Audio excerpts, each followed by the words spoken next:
Where has the church gone wrong or done right when it comes to issues of mental health? Does the Bible have anything to say about mental illness? Is it a sin to take medicine for depression or anxiety? How should Christians deal with destructive emotions like anger, resentment, unforgiveness? Are there any connections between mental illness and demonic activity? How can the church help not only seek healing, but sit in the pain of those suffering from these things? We're going to be talking about all of that and much more on today's episode of Theology on Air. Well, welcome back to Theology on Air. I am Sarah Stone, Director for Young Adults with MDPC, and I'm joined by two really fun guests today. My sort of co-host, as it were, is Brune Stacy. Howdy. He is the campus director at RUF, which is Reformed University Fellowship. Yes, ma'am. At Rice University. And our special guest today is Mike Skinner. You may remember him from one of our Theology on Tap actual events recently, but he is the lead pastor of Sweetwater Christian Church down in Sugar Land. He's been serving there since 2009. He has degrees in biblical languages and Christian theology, as well as a master's of theological studies. Don't get greedy, Mike. That's a lot. All from Houston Baptist University, where he currently works part-time as an adjunct professor of theology. 3 for 1. Very Trinitarian of them. Oh, my gosh.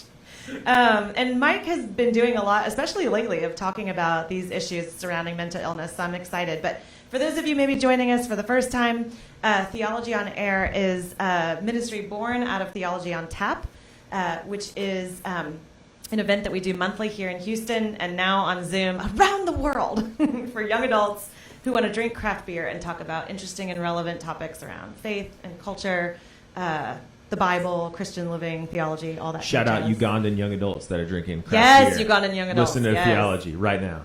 Actually, you don't even have to be a young adult at this point. True. Just come. So we true. don't know how old you are. Be an adult if you're drinking beer, especially. So, but let's just start by, we love to ask our guests just a little bit about their own story. Like, tell us just a little bit about you and why this is an issue that is close to your heart, that you're passionate about, that you like talking about, and then we'll kind of climb into more of the theology stuff. Sure. I'm a pretty open book, so cut me off if it's we too will. much. I have a early relationship with mental illness. When I was in high school, junior in high school, I had a panic attack at the eye doctor's office. Didn't know what it was at the time. Just lost my vision, super sweaty, vomited, Oh my gosh. fainted, woke up, a few seconds later. We thought it was because I just put in a contact for the first time and was disoriented. But it happened the next day, just kind of out of the blue. And then within a week it was happening like 2 or 3 times a day. And again, we really didn't know what it was. I'd never heard of a panic disorder or a panic attack before. And they vary from person to person. But it's a lot like if you've seen the Fainting Goats video on I have YouTube. not. Apparently, Brune has. Phenomenal video. Yeah, like you Hall of scare Fame. them and then just like Oh. they're kind of like paralyzed and just fall over and Yeah. faint. That was kind of like me. Wow. So with recurrent panic attacks, and then they eventually develop into panic disorder, which I had. It's this vicious cycle where you have the panic attacks, and then between panic attacks, you're worried about the next panic attack. So Wow. it becomes very Naturally. quickly a 24/7 panic experience. So I was diagnosed with panic disorder. Doctors thought there was probably a physical problem, like a hormonal thyroid, something like that, to look for. But I was agoraphobic, so I couldn't leave the house. You were agoraphobic before this whole thing started, or After once? the panic attacks. Okay. Yeah. That was like my safe space. It was, again, like the fainting goat. Like, if I would take a step out the front door, just overwhelming panic attack. Wow. So dropped out of school, not officially, but wasn't going to school.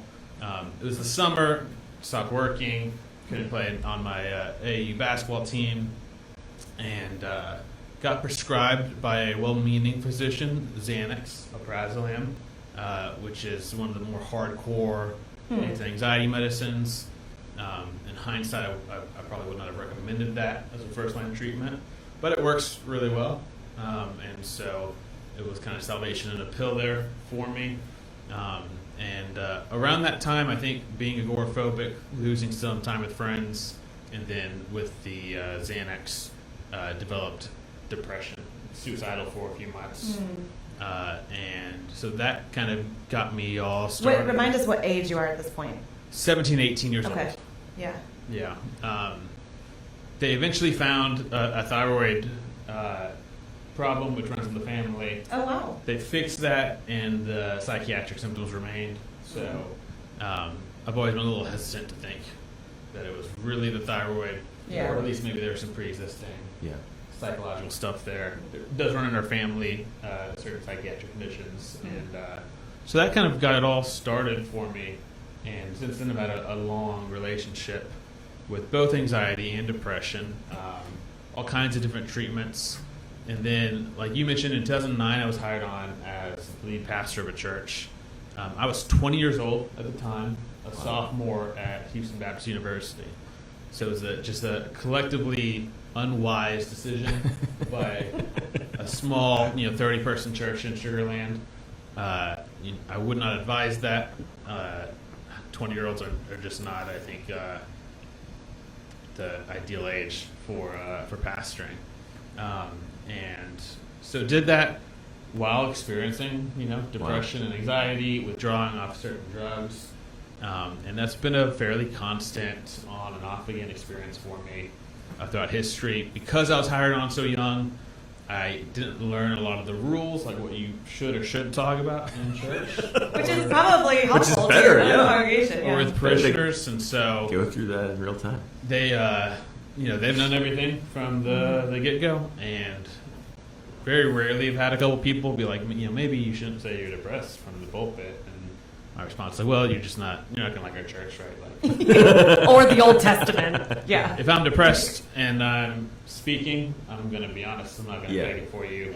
Yeah. I'm not gonna get up there and like give an emo version of like a Taking Back Sunday rendition of a sermon. That would be amazing, though. Yeah, it would be. So what I found is talking about it Yeah. engenders more conversations. Yeah. Yeah. And so from the time I was about 20, people who have their first panic attack or get prescribed this medicine, or parents whose kids are going through this or that, and as I've grown up a little bit and read some more, one of my coping mechanisms is reading. And so I like to read and learn just as much as I can about neuroscience and pharmacology and how the brain works or doesn't work in my case, and how it might be different. My anxiety today is pretty much under control. Still something that When you goes say up today, and you mean down. like in this current season of your life, not actually today. Yeah, I mean for the last few years. Yeah, okay. Medicine, I'm medicated, but Yeah. that takes care of it. The depression has stayed with me. Interestingly enough, because that came after the anxiety chronologically, and I don't know if I mentioned it, it's considered treatment-resistant depression, so I've tried, It's like the MRSA of mental illness or something. dozens of antidepressant treatments, none of them really to any effect, which opens the door for you to be able to experiment with really experimental treatments. We're going to get saucy on today's episode. Which is the fun part for me to discuss and talk about. Like what, pot, shrooms, that kind of thing?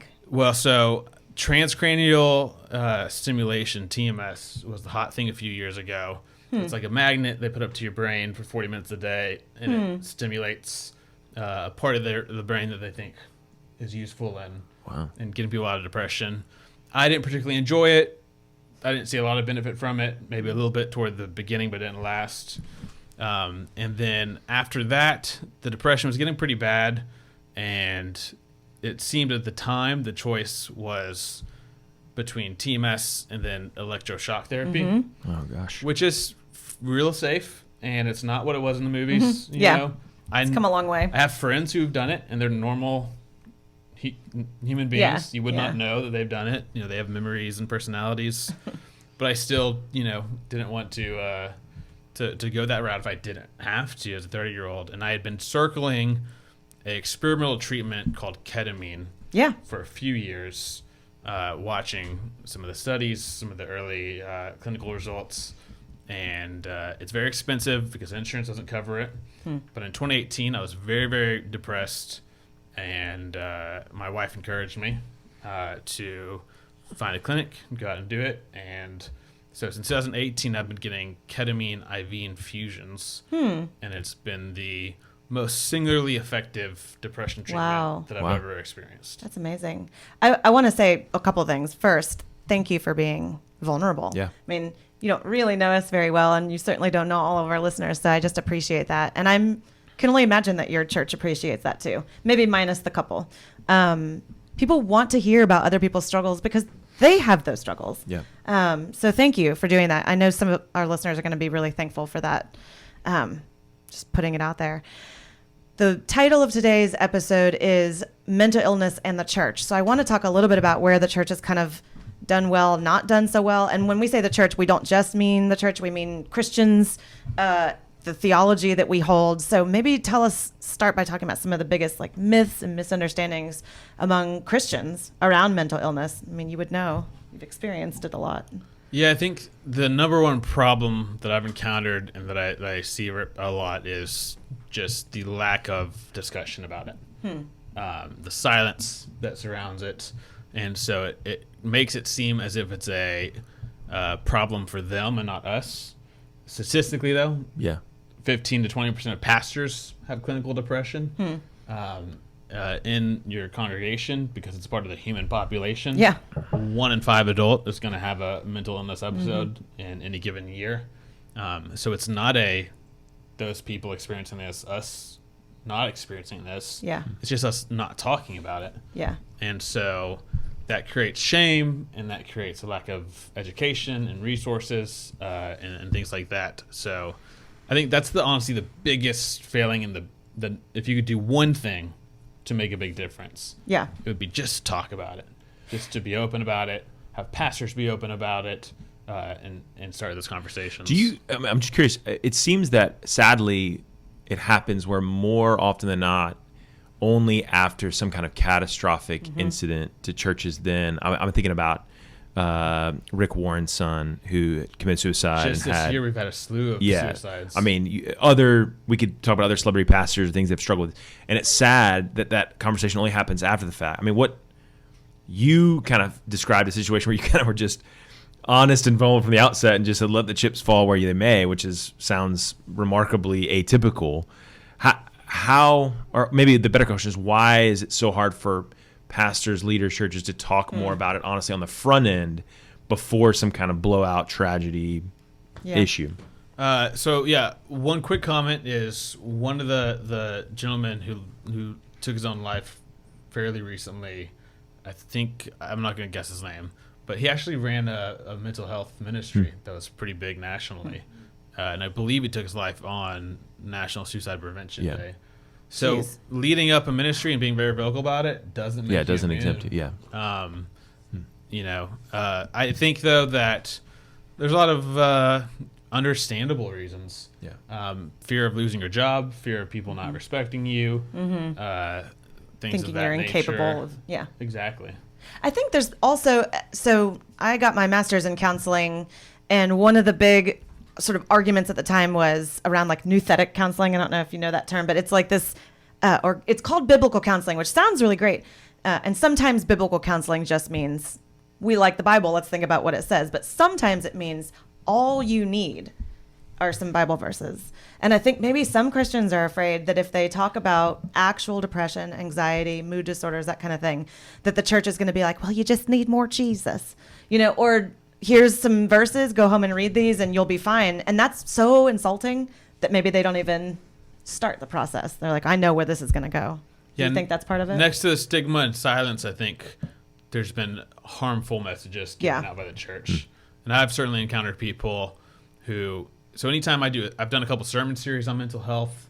And anytime I've done that, this Sunday I'll be preaching a sermon called Blessed Are the Mentally Ill, in honor of Mental Illness Awareness Week. Anytime I put that on the internet, I get messages and comments from people, mostly positive, but almost every time, at least a few negative, and it's because of negative experiences I've had in the church. So a pastor talked about it, or a small group, it got brought up, and it was just a very toxic message. And so you do have in Christianity a distrust, it seems to me, of psychology and psychiatry in general. which makes it difficult to integrate mental illness discussions and honesty as well. We tend to just overly spiritualize things. Yeah. And let's be honest, mental illness is a very complex thing. Yeah. I mean, it's not easy to determine where something starts or something ends. And there are cases where symptoms of depression, I think, have maybe a primarily spiritual cause. Yeah. And then there are other cases where it's a, biochemical thing that's happening. Or even something environmental, diet, whatever. And so it's such a complex web. And Christians just don't seem to do well with complexity. And It's such an insult.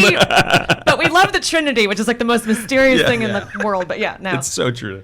And then it brings in questions of, we've talked about this on air a bit, and I bet we'll get into it, Theodicy, suffering. Well, let's use that as a segue, because that's the number one question I wanted to get to today with you, because I have a lot of friends that struggle with depression and anxiety. I'm actually in the middle of grieving right now, which is different. It's sort of episodic. I know that it won't pass, but I know that it'll move sort of through the stages. But I've thought to myself, some people live in this all the time, and it breaks my heart. And I have several friends who are on the fringes of faith. Maybe they're not believers, they're skeptics. They really struggle with depression or anxiety or both. And they'll sort of cry out to the I don't know if you exist God kind of thing and pray, if you exist and you say you love me, like take this away. And then God doesn't seemingly take it away. So then they'll say, well, I don't want a part of that God to begin with. I mean, I would love to hear your just your thoughts on that, like suffering. Why would God allow this? Why doesn't he take it away? And does it maybe point to there not being a God, or maybe not a nice one? Just a tiny question for you to field on there. Let me say first that I'm empathetic to that. Yeah. I understand that. I think, I'm an adjunct professor at Houston Baptist University, and the most common thing I encounter with people who aren't Christians or are borderline Christians is the problem of evil. And that's been slightly replaced since 2016 with politics. All right, I can which hear has that. been an interesting development. Yeah. But honestly, to me, the problem of evil is probably the thorniest issue for me. If I was to have a crisis of faith or fall off the team, it would probably be because of something in that realm. So I'm empathetic to it. I understand it. Yeah. And I want to acknowledge that's a real thought. That's not made up. That's not silly. It's an actual obstacle to faith. Yeah. I'd say this, to me, the question, though, is not if you're going to suffer or not suffer. I don't think, regardless of your religious affiliation, you get the choice between suffering or not suffering. I think it's how you suffer and what that suffering will result in. And so I don't know of a path, and maybe other people do, where you can go through life without suffering. Were you a believer before the panic attack started? And also, I do want to remind you to keep eating the mic. I know you're trying to look at both of us, but I want to make sure we hear you. You were a believer before that? Nominally. Okay. I grew up not too much in the church, but in Christian private school world. Okay. But it was during an episode where I was suicidal, I was an insomniac, wasn't sleeping at night, and one night I picked up the Bible to pass some time, read through Matthew. At the end of Matthew, Jesus is resurrected and says, all authority in heaven and on earth has been given to me. I'm contemplating killing myself, and I'm out of options here. And so I kind of was like, here's a Hail Mary. No pun intended. Maybe this guy can do this. Yeah. And was blessed to have a couple of teachers at the high school I was going to who I had already respected and had earned my trust. And so very quickly they started discipling me in a one-on-one way, meeting every morning, reading scripture together, praying together, that kind of thing. And so I was a very lucky person to be in that situation. And so it was, I think, in part caused by desperation, kind of getting to the end of the rope, that really made me take it seriously. So to those who are out there struggling with that, you'd first say you empathize. And then I love that, it's not will you suffer or won't you suffer, but how will you suffer? And you believe that God walks with us through that. is there anything else you want to say to those that would say, well, this suffering sucks and you keep saying he loves me, so deuces, I'm out. Well, and I mean, on top of that, there are plenty, even the examples you shared from Matthew of occasions where Jesus seems to provide real healing that we're reading about and celebrating, and reasons why we want to follow Jesus. And if a personal experience is that's not happening for me, why am I so different or unique as to these individuals in the first century or seemingly that have experienced healing differently? I've been really impacted by Suffering God theology. And so obviously that's not something I'm throwing around in my mind at 18 or 20. Yeah. But as I've developed academically, it strikes me as very meaningful that Christ in his incarnation assumes into himself all of the suffering and pain of the world. I believe it was Luther, maybe Bonhoeffer, who at one point said, only a suffering God can help. And so I identify with my deepest points of suffering very closely with Christ. And to me, that's a source of connection and not disconnection. I love that. And I can't necessarily explain that. I definitely can't force that on someone else. Yeah. But in my own experience, the darker the night, it might still be a horrible experience, but the closer I feel to Christ. Wow, that's good. All right, let's get into some of the sort of like nitty gritty. You mentioned this ketamine IV thing, so obviously you're not opposed to medication. What do you say to Christians that would say, oh, we shouldn't mess around with medication? Maybe that it's a sin to take medication. I think that phase has maybe started to go the way of old-fashioned thinking. I think most people are kind of open to it, but still with sort of like I'm not sure. Well, don't you think there's a little bit of that? The people that decry that are also maybe secretly taking it too. There's like a little bit of, it's like the guys who decry sexual ethics and they're all like having issues. But, there's a little bit of that tension too. But I think you're right that most of that ostensibly outwardly is gone. But there's still people that maybe inwardly think that. Or I can't remember a time I heard someone say that. Say what? That we shouldn't take medicine? Medicine is a sin. Yeah. Psychiatric medicine. Yeah. Or that it's a crutch maybe and that we don't have enough faith or something like that. So here's what I'll say. This is not what I think. I'm just, I'm actually sympathetic to very rigorous scientific arguments that we're over-medicated, that the treatments we've used classically for anxiety and depression and other things are not as effective as we were sold. The side effects oftentimes outweigh the benefits. And so in one vein, someone might accuse me of being a little anti-medicine. That's funny. I would not recommend someone take Xanax, unless maybe in a very severe case, and I would put like a 2-week cutoff on it. It's just not going to help your brain. You're going to get addicted to it.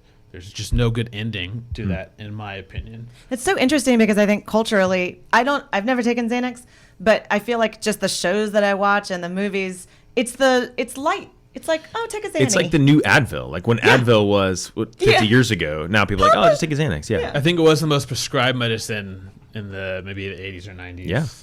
Huh. Interesting.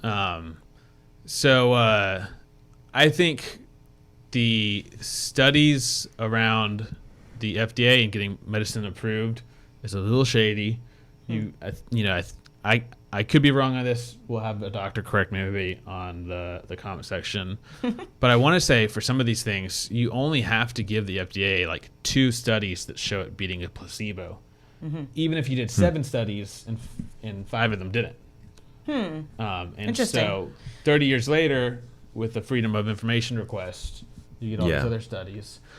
Placebo is actually very powerful. Sure, yeah. I'll take it, man. Yeah. If it's a placebo but it's working, let's go. So it's hard to beat a placebo, first of all. Yeah. And then some of these treatments, I think there's a case to be made that we've got to be smarter with it. To me, that theologically, the idea that it's a sin is silly. I don't even know that I have a very sophisticated response. Well, we can move on. to it. We all agree about that. Well, don't you think it's partly that when we talk about mental health, it's such a almost has an esoteric quality, like the soul, where people that have no problem trusting medicine for a broken leg or a spinal fusion or something, they have back pain or something, but because there's such a ethereal quality to our mental state, then we just kind of assume that, kind of only God should overwhelm our mental state, but we go to a doctor for a broken leg. There's something about that. It's an intangible problem, so you need an intangible solution. That's exactly maybe. right. Yeah. That's a better way of saying it. Thank you. Yeah, I do think that like Enlightenment paradigm. That's right. Set Christians up to not think about this well, and we think in physical and spiritual. Yeah. We associate the mind as some immaterial soul. That's right. And not an actual organ, just like a bone or skin or something else that's very complex and has billions of neurons firing all the time. And that kind of a thing. Yeah. So. Let's do this. Let's pivot for a second away from maybe some of the stuff that would require popping a Xanny or taking medicine, but just the emotions that every human, regardless of whether you struggle with mental illness or not, struggles with. So things like anger, unforgiveness. What advice do you have for Christians to deal with those negative and destructive emotions? Because, if we're talking about mental health, we're not just talking about people that struggle with anxiety. We're talking about when those emotions come in, what do we do with them? Have you thought any about that? So I'm interested in the art and science of spiritual formation. And there's a lot of interesting intersections now with neuroscience and things like that. And just yesterday I was reading, so I don't have, it's like the person trying to teach after they just read the thing. I was reading about always what I do. Yeah, exactly. I'm familiar with attachment theory. Yeah. But I'm not familiar until yesterday with attachment theory of spiritual formation. And the idea is the parts of your brain that deal with attachments are faster acting and deeper rooted than your conscious, slow track primitive brain. Yeah. Thinking something through. And we often think of spiritual formation as think new thoughts. Analyze the situation, and that may or may not be behavior useful, modification. Right? Yeah, we get a lot of spiritual formation that just ends up not actually changing people very much. And so the idea he was putting forward was that the root cause of spiritual formation, in light of current neuroscience and attachment theory, is actually forming an attachment to God, the Father, and his people. And just like with a mother or a father, that is pre-thought, that is pre-reaction, that is pre-decision. That shapes your character, and it even shapes what choices you come up with in any given situation. So I think it lends itself to a more mystical, spiritual kind of union type theology. And it was pretty convincing to me. So I'm on day 2 of thinking that day 2. if we can strengthen our just emotional attachment to God as stable and reliable and loving, and have that attachment and love be our foundation, that will perhaps be a better and quicker way into spiritual formation. He gave an interesting example with enemy love. It's hard to think your way into enemy love. Yeah. You've really got to have a pre-conscious understanding of attachment. These are my people, or who I'm attached with sees this person as their people. So I am much more interested in less programmatic things, and this was something that I'm a newcomer on, and more really just trying to foster a union with God. And this is a easier said than done kind of question, but how do you do that? We know things like spiritual disciplines, like read your Bible more, pray more, fast, meditate, all these kind of things, but just building kind of an attachment to God. And I agree. I think the people that I feel like are sort of doing it best, if you talk to them, they have this just very soul connection to their community and to God. I think of a kid who has a strong attachment to their parent and acts differently in the classroom and to bullies and to their friends, knowing the kind of support they have, and it really is a neuroscientific and biological thing.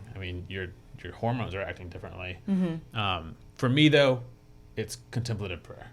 Okay. And Tell us a little bit about that. It's kind of apophatic. It's less, That's a big word. What does that mean? Less verbal communication and less intercession, asking for things, and more trying to get to a point, almost in like a mindfulness exercise, where I am sitting in and enjoying the presence of God. And an image that one of the professors at HBU uses that I use a lot is, and he uses it for prayer in a Trinitarian format, is imagine you've got a grandfather and a grandmother, and they have these 60 years of love, behind them. And every summer, the little boy gets to go spend a couple of weeks with them, and they work out on the farm. They eat some great meals, and every night they retire to the swing on the porch. And the grandmother and the grandfather just sit there in silence, but you can feel the love between them. You can feel the history between them. And the grandson sits there in the middle, and there's no real need to talk. It almost would take away from the moment. And he just has this special chance to sit inside of that stream of love. And so, there's, I don't know great steps to go into it. I'll sometimes meditate on a portion of scripture, or do a St. Ignatius examine prayer, kind of going back through my day, thinking through where God is moving or not moving. Oh, I like that. Until I get to a point where I can kind of really settle down. And it doesn't always work. Most of the time probably doesn't. But the moments where I have been able to feel like I'm sitting in the stream of triune love, it affects my base, it affects my peace, it affects how I'm going to relate to other people, and usually always in a positive way. That's awesome. I want to move to, just because I want to get to a couple questions that I know people are interested in, and we've got some people asking questions on Facebook that I think are great.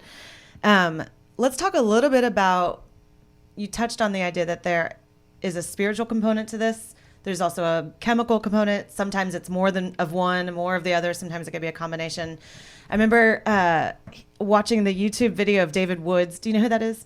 He was the guy that brought Nabil Qureshi to Christ, and used to be an atheist. And if you watch the YouTube video of him giving his own story of faith, you realize a few minutes in, oh, holy crap, he's going to say something really violent and awful. And he was a complete psychopath. He tried to kill his father, took a hammer to his head. It was awful. He went to jail, and was just what I think the world would kind of think is a lost cause, mentally, spiritually. And then the short version is he found Jesus in jail and turned his life around. Now he is happily married with kids. And I think he would say he has been healed of that. Now, not that he doesn't have any mental health struggle, but let's talk a little bit about the connection between, when I say spiritual, I don't just mean how close are you with God, but I'm talking about attacks of the enemy, spiritual, what's the word I'm looking for? Spiritual attack, demonic activity. How does that connect with people that are struggling with mental illness? Do you think there's a connection there that's worth having a conversation about? Or let's do this while you're thinking about that. Jesus cast out demons a lot in the New Testament. We read about that in the Gospels. And I think there are some people would say, well, he wasn't actually casting out demons. It's just that the people at the time didn't understand that those people were struggling with schizophrenia or something like that. So what he was really doing was healing mental illness. And then there's another camp of people would say, no, those were actual demons, but they expressed themselves really similarly to like madness. So maybe we can, dive into that topic. I don't know if you've thought about that much. I don't have a great answer for that. I think that there are episodes in the Gospels where it does seem like it's likely that we would confidently call that epilepsy or paranoid schizophrenia or something like that. I do think that there are clearly episodes where it would not fit into a diagnosis on the DSM-5. Yeah. And so I think you've got a little bit of both. What I worry about with the demonic being used as a way to describe mental illness is just, again, the negative effects. And so you can literally demonize people. Yeah. Or try to exercise all their mental illness or something. Yeah, so personally, I react negatively to someone saying my depression is a demon acting on me. Yeah. But I also have kind of a less kind of basic dualistic understanding of the demonic in the spiritual world. And so, What do you mean? I see the demonic as working almost like the spirit a lot of the times in and through physical things and structures and the principalities and powers and some of Walter Wink's work there. And so I have no problem seeing it as the work of the enemy, the work of anti-God work. Right. But it's part of the general brokenness. yeah, I think depending on what tradition you're coming from and what your goal is with the language, it might really bother me, or I wouldn't care at all. Yeah. So. Okay. Yeah. Well, that was easy. I thought for sure you'd be like, well, it's one of these, ends of the spectrum. But I mean, if I had to write a book, I would say it's not demon possession, but I think just like with the spirit, who is this? Yeah, I think the more interesting question, and I don't know if you have a thought here, is like, how do you, if you go a step further and say, if I'm trying to rightly divide, to honor the scriptures and honor the pain that people are really going through, and then you I think you're right in saying there could be clear cases of epilepsy, and there are clear cases where this doesn't fit a category. I think that's just kind of where it's more interesting, because most people, to your point, wrongly classify one as the other, and then think that kind of absolves them from further work. Like, Sure. Like the point, if you're wrongly wanting to, cast out mental illness instead of treating it, but then you could also be dealing with an issue that maybe something more is going on, and Sure. you're overly tolerant and underly whelmed when something really maybe evil and personal could be happening. I think that's the hard part I wrestle with. Yeah, I think that the moment that your language of the demonic becomes an attack on the person, Yeah, that's right. it's sketchy. Yeah. So it's like, well, Yeah. you use a Ouija board when Right, you were poltergeist 7, kinda, yeah. And so it's no wonder you're schizophrenic. Oh, wow. Yeah. But Yeah. if it's just a description of Yeah. evil activity, and I think I got this from Greg Boyd, who said, shoot in both directions. Yeah. We don't know. Yeah. So if Yeah. someone, even with cancer or whatever, Sure. if someone's got cancer, I'm going to pray for Yeah. God to heal that cancer. While we take chemo. And I'm going to Yeah. take them Yeah. to the best doctor that I Yeah. can take them to. That's right. If someone's depressed, I'm going to pray that God will heal them of depression. If there's some spiritual warfare going on, that will be, dealt with Yeah. in the realm of the spirit. But I'm also going to say, why don't you go see a psychiatrist? Right. Okay, so speaking of psychiatrists, what is your thought on Christians seeking out mental health professionals? Is there any sort of theological base that we can take into that search to help? Do you need to go to a Christian counselor? I mean, So I get a lot of flack for this, actually, and I know you've got counseling background, Yeah. so maybe I'll offend you here. I doubt it. My experience with Christian counselors has not been good. Okay. And so if a close friend of mine comes to me and they're looking for a therapist, my recommendation is to not go to a Christian therapist. Oh, wow. Okay. Two reasons for this. One is because, and personally, sometimes Christians let their theology override their science or best practice.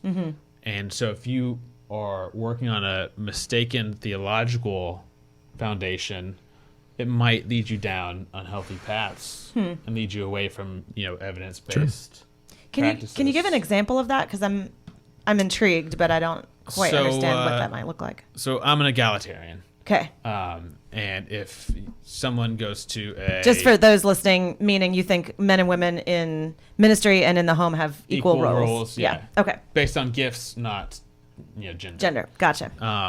So if my wife's better at the finances, she'll do the finances. I'm better at the cleaning, I'll do cleaning. That's not how it works, but if If your wife is listening right now, she's like, "Oh, that is not how." it works." for sure. But if someone is complementarian, which again I have nothing against them, I don't dislike them as people, but you might go there. have some marriage issues, and they might really be pushing. Oh, they're going to focus so much on that they're going You need to shy away to from your husband. Okay. And I worry that perhaps that might lead to a more toxic. I think it generally. Gotcha. I think in general, probably most Christian therapists are trained probably to be able to look past and work around certain things like that. But you didn't have a positive experience that way. So. Well, as a pastor, I didn't want to go to a counselor and have to think about their theology while they gave me therapy. That's fair. Yeah. I have a master's degree in theology. Yeah. And the hazard of the profession is you're constantly just like, well, I've read that book too. And these 3 other books would really give you more clarity on the issue. And now you're having a theological argument instead of getting to the root of your depression. Personally, I didn't think it would work for me. The last thing I'll say is, in my experience, Christians have a tendency to be satisfied with mediocrity. Whether that's a sad in the state of affairs. Arts or media, movies, music, stuff like that. In the academy as well. We're not going for excellence anymore. Yeah. And so Shout out Facing the Giants. Sorry. Yeah. I think Christians need to kick ass for Jesus. And we'll edit that later. yeah. Are we on cable right now, or we used to be on the radio, but we're not. So just you be you. But don't be too you. So I will say this: I know a couple Christian counselors that I really respect, and I do refer people to. Yeah. But in general, I'm more interested in the type of therapy they're trained in and gotcha. How that might best apply to a certain situation. Fair. I like it. I could be wrong on that. We had someone write on Facebook wondering if we could talk a little bit about addiction and the pandemic. I'm wondering, we could broaden that a little bit, but you have been through the pandemic just like the rest of us while you struggle with and think about these things. Any just thoughts about the way the pandemic is, isolating people more or making people turn to these? It's not just addiction, it's also suicide numbers, I guess, are up. Any thoughts you want to dig into about the role of the pandemic? And so I looked into this a few days ago preparing for a sermon this Sunday, and there are people now coming out saying the qualitative data doesn't actually suggest a huge mental health epidemic going on with the pandemic, which is not to say people aren't struggling. Sure. Yeah. And it's not to say that the bigger issue is there's going to be lasting scars for years because of what's going on. And I think just overall it's been very, very difficult. I think, there have been times during the pandemic where I was using substances. That everybody's drinking a little more gin during the pandemic, I think. At some point I had to step back and say, I'm gonna call it a day on this because this might lead down the road that I don't want to go down. And so I imagine that's happening all over the world. And it's just not a great situation. That makes me think about a sort of sub-question when it comes to addiction, especially drinking, because it's just so readily available, right, and legal, and the idea of self-medication. Maybe talk a little bit about, this isn't on our list, so if you don't have a ready answer, that's fine. I can go to something else. But self-medication versus, working with a medical professional for real actual medication, how does that help or hurt people that are really struggling with mental disease? Yeah, I think in general, someone comes to me and they say they're depressed. I say, try talk therapy first. This is the lowest risk. There's not going to be side effects beyond maybe awkward conversation. Maybe turning you into a complementarian. Yeah, who knows? And, or the other direction. And, the studies are pretty good on the effectiveness of it. So, I think you want to start small. You don't want to jump into something big that's going to affect your life in a huge way. I guess my question is more about people that think, I'm sad, so I'm going to drink to make the sadness go away, at least temporarily. Do you have any words of wisdom there? Do you think that people that struggle with mental illness need to just not drink at all because it's a dangerous path to not dealing with it? Or I'm hypocritical because I self-medicate. We are Theology on Tap, so we like the tap, but I'm pretty familiar with my mental illnesses and the consequences of certain actions. But I kind of tend to think everyone I know self-medicates. Yeah. Whether it's with Netflix Yeah. or with exercise, Sure. or with sugar or caffeine. Yeah. Nicotine real popular with kids. So to me, the line between self-medication that's healthy or unhealthy is pretty individual. Yeah. And No, that makes sense. There's wisdom there. Could you? Something that you've touched on both times, I think, is interesting to me, is as you describe, because I think you're right on one hand saying that Christians probably settle for mediocrity in their comprehension and solution seeking for whatever agreed upon end of health that we want. But I think you earlier said, and I think you're right, that in the medical profession, okay, so go out of that world for a minute and go to the medical world, if they have historically overprescribed and used shotgun blasts like Xanax and other things to treat smaller issues, then they maybe not settling for mediocrity, but they're certainly not settling for a healthy solution either. And so I think I'm curious, when you talk about the end goal of what a agreed upon like health management solution is for Christians that don't want to settle for mediocrity and over spiritualization, but don't also want to maybe untrustingly hand themselves over to too strong of a prescription either. How would you help kind of navigate? Because we trust doctors too. I mean, we should. But to your point, you don't want to just take immediately everything that they tell you, because they're humans and they're fallible and they make mistakes.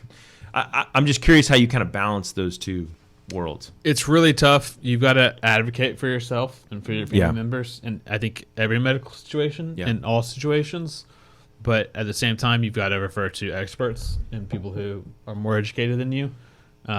So I've tended to find psychiatrists who are willing to talk in depth to me about the science and show me some journal articles and stuff like that. And that, at least strokes my ego, if nothing else.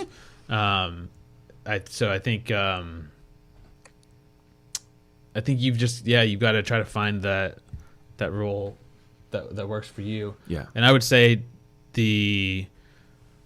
one of the biggest shifts we're seeing in psychiatry, and I think this is a good shift, is away from the med management. Yeah. 15-minute appointment. Yeah. Where they prescribe you medicine. That's right. Just kind of don't really know you. Yeah. And then you come back in a month later to get another prescription. Get your high codeine. Yeah. Exactly. Yeah. Well, there used to be such a split between talk therapy and drug therapy. Yeah. And I mean, I remember thinking negatively about the pill pushers, because those were the psychiatrists, but we were the psychologists. We're really getting in there with the mind and the soul. And I mean, it's so silly. The two should be working together. Yeah. Because we are Theology on Tap, I want to talk a little bit about the Bible and what it actually says to this topic. So maybe give us some examples of well-known biblical characters or Bible passages or Christians throughout history who've dealt with mental illness, so we can maybe go to our Bible, for some wisdom there. Yeah, so it's interesting to me that, at least in the kind of Western evangelical culture I'm in, there is a focus on happiness and Prosperity. being upbeat and, putting a smile on and that kind of thing. Particularly difficult if you're in a time of grief or stuff like that. Or, if you're super depressed or whatever might be the case. And I think it's just really a lack of literacy in the scripture. Yeah. So there's a whole genre of the Bible about complaining to God about how bad things lamenting. are. Yeah. There's a whole book for it. Yeah. Almost half of the Psalms. Yep. You have, Job certainly has a rough go of it. I hear. Putting it lightly. Paul at one point is suicidal. Yeah. Despairs of life. Elijah. Jeremiah. Jeremiah. Yeah, Elijah. Yeah. Jeremiah, you've seduced me, God. This is all a big farce. You have Jesus, obviously, experiencing severe sorrow and anguish. And so I think you actually have a lot of resources in the scriptures for expressing those negative emotions. And the big key, I think, is that Christians sometimes imagine complaining to God or acknowledging how bad of a job you think he is doing is an act of faithlessness. It's a lack of faith.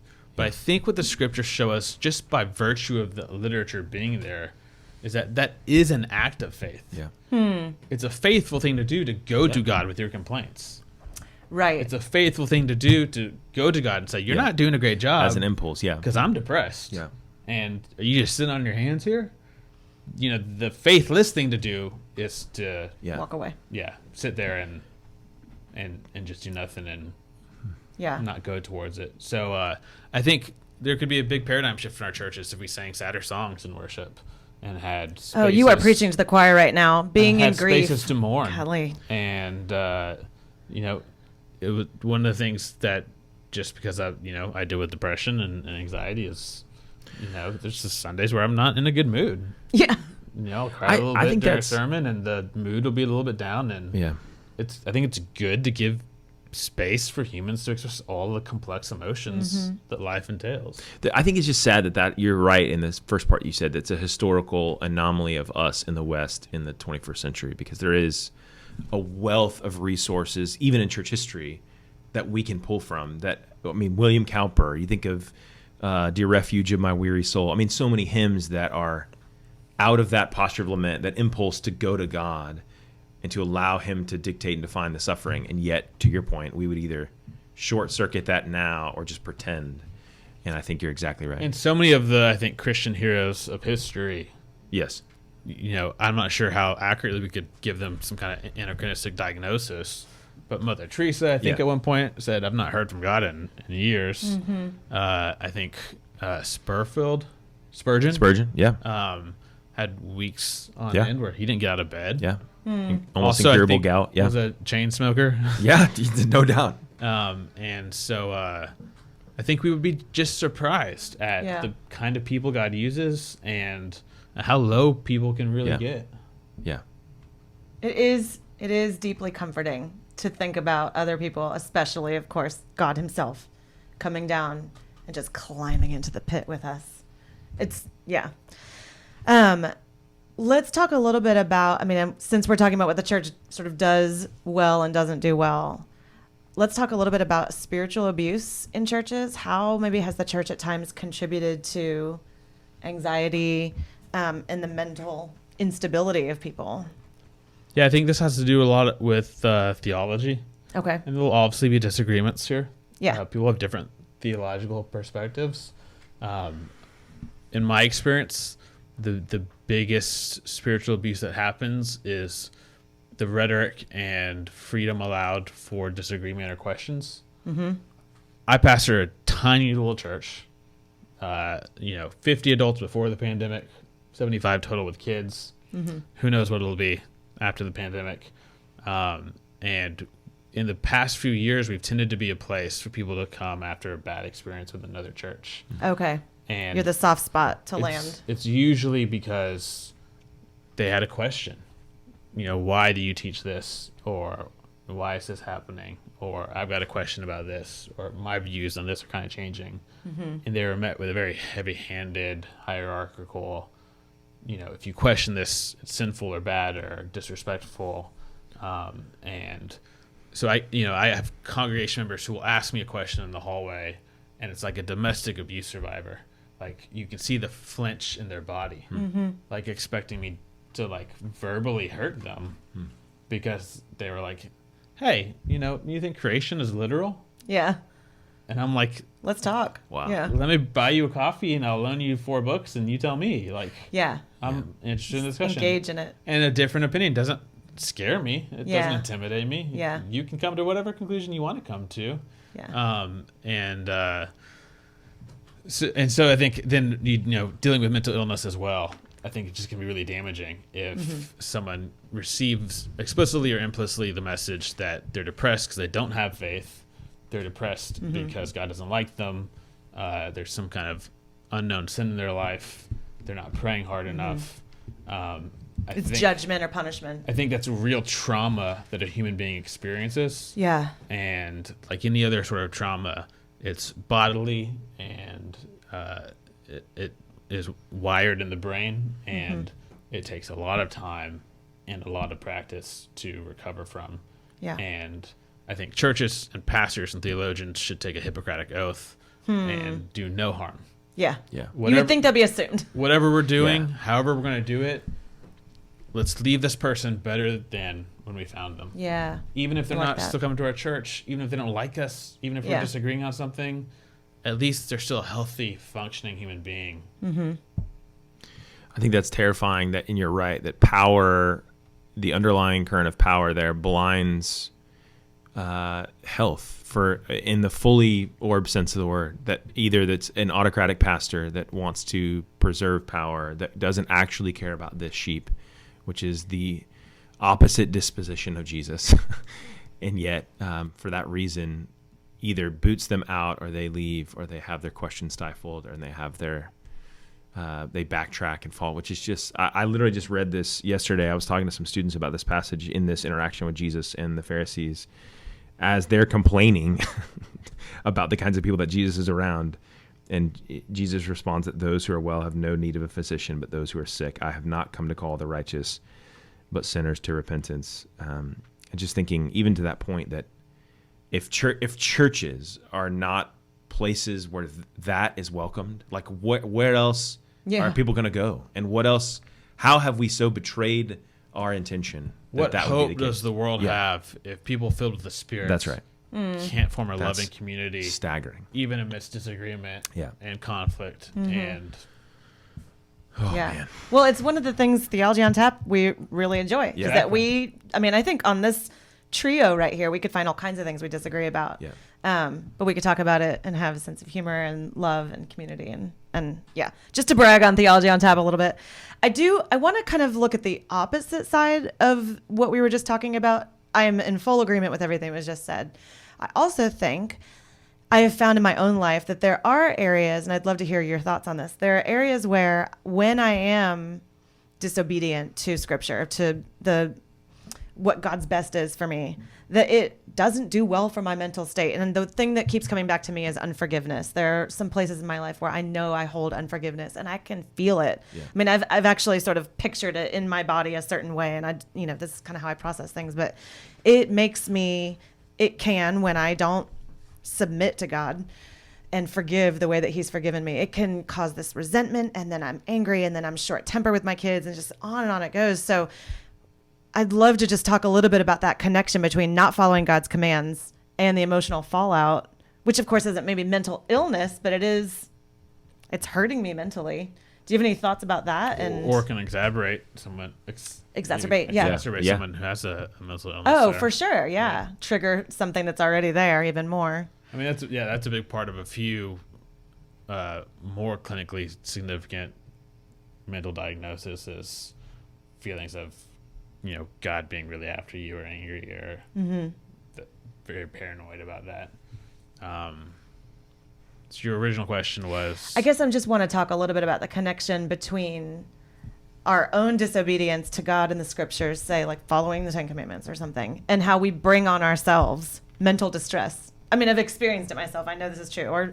Or it doesn't even just have to be unforgiveness. It could be like letting myself sit in anger that I know. Well, I guess that's the same thing as unforgiveness. Apparently, I have a real pet problem here with unforgiveness. You know who you are. No, I'm kidding. Comment below. But certainly, there's that element too, and that's not something that I can take medication for. That has to do with surrender to Christ. I mean, you could take medication, but that's true. I guess I could also just self-medicate. And I don't know. Maybe there's nothing more to say other than that is true and that it exists. That.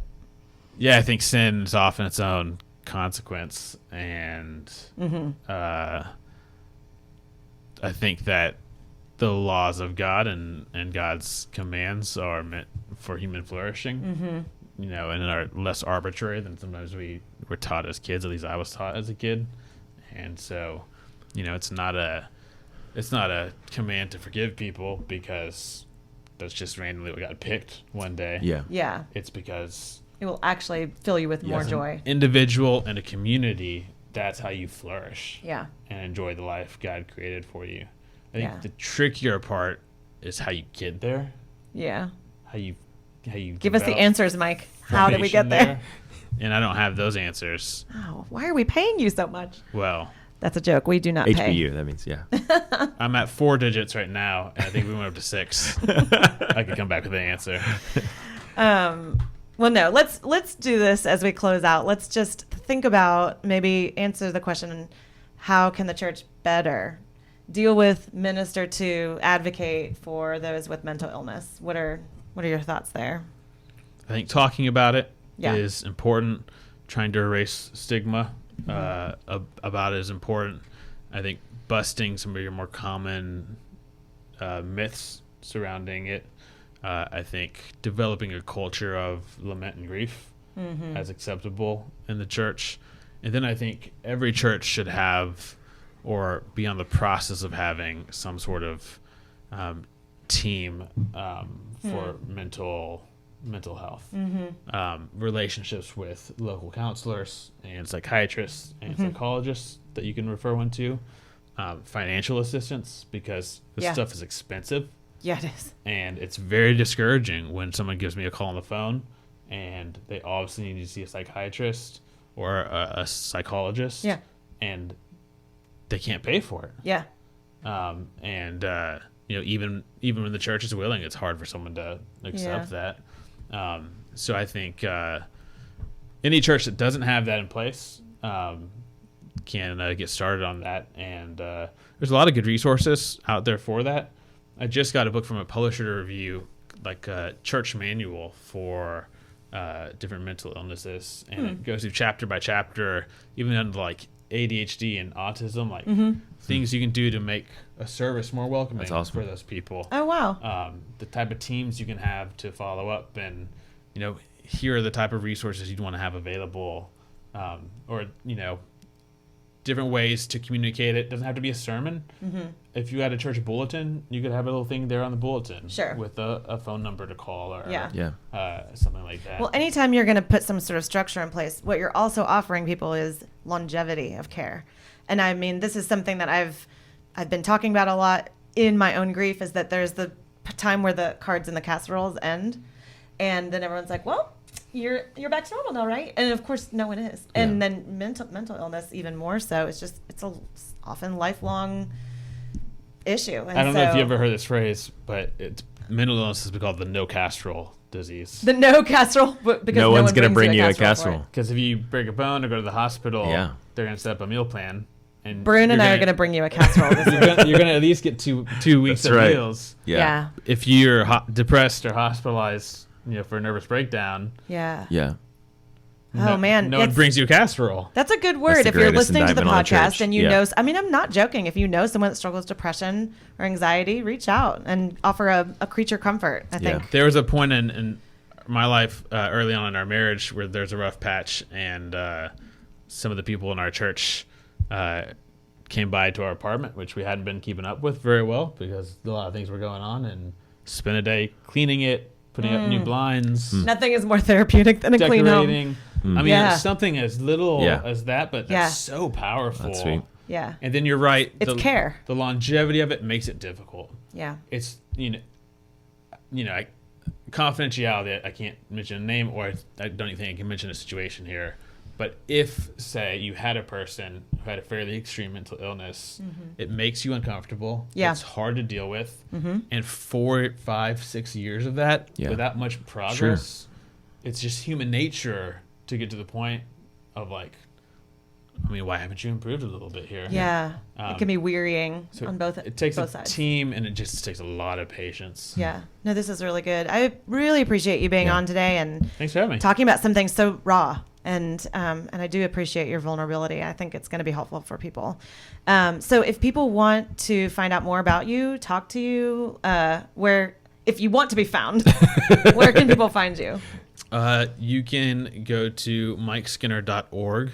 Ooh, fancy. MikeSkinner.org. You have your own .org? I do have my own .org. Look it up right now live. I'm kidding. No. You can email me at mike@mikeskinner.org. Or my church, Sweetwater Christian Church. If you go to sweetwaterchristianchurch.org/mental health, there's a handful of sermons that I preached on mental health. Of course, I'm here on Facebook as well, and I'm one of the things I enjoy most is talking to people about mental health and sharing some of my experiences, seeing if I can help them out, and also hearing about their experiences and learning about the things that they know. So you're not alone. So many people experience this and go through it, and there's always hope, and it's always worth reaching out to people. I love that. Well, you can find us, Theology on Air / Theology on Tap, at Facebook, of course, facebook.com/Theology on Tap Houston. But you can also go to our new shiny website. I don't know how shiny it is, but it's still new to me. HoustonTOT.com. That's HoustonTOT.com. Y'all don't have a .org. No, Well, we're not bona only fide. because we screwed it up, but that's another story for another day. But of course, until we hear from you next or talk to you guys next, we encourage you, as always, to question freely, think deeply, and disagree as needed.